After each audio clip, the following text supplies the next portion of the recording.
ایک انہوں نے کہا کہ سموسہ وغیرہ کھایا اور ابھی جھوٹا منہ ہے، جھوٹا منہ سے مراد کلی وغیرہ نہیں کی، تو کیا قرآن پاک کی تلاوت کر سکتے ہیں یا نماز پڑھ سکتے ہیں؟ گناہ گار تو نہیں ہوں گے؟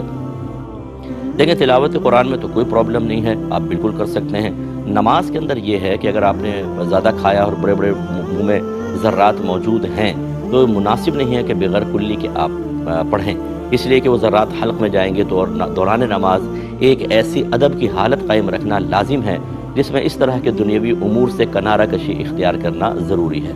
اگرچہ فقہ نے یہ فرمایا کہ اگر کوئی چیز کھائی ہے اور آپ نے نماز سٹارٹ کر لی اور وہ دانتوں میں پھنسی ہوئی چیز حلق سے نیچے اتر گئی اور وہ چنے کے برابر موٹی نہ ہو، اس سے کم درجے کی ہو، تو پھر وہ معاف ہوتی ہے، کیونکہ جب منہ کو بند کر لیں تو یہ ایسا ہے جیسے اندر کا حصہ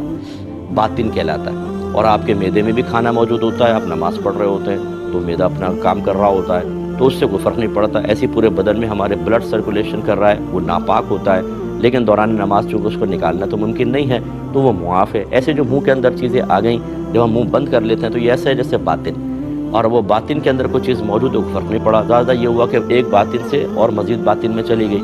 لیکن اگر موٹا ہو چنے کے برابر تو یہ بالکل ایسا ہوگا جیسے خارج سے کوئی چیز آپ نے کھا لی۔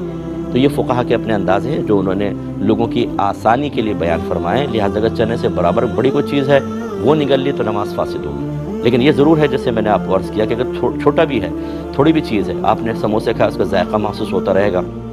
دوران نماز، اور خاص طور پہ امام کے پیچھے مزے آتے رہیں گے، منہ میں مرچ مسالے کا ذائقہ، اور پھر وہ اسی طرح چیزیں اترتی رہیں گی، مناسب نہیں ہے، کلی کر کے کرنا چاہیے۔ خلاصہ کلام یہ ہے کہ اگر چنے سے برابر چھوٹے ہیں اور آپ نے کلی نہیں کی، گناہ نہیں ہے، لیکن زیادہ مکروہ تنزیہی کہہ لیں اس کو کہ شریعت کو ناپسند ہے۔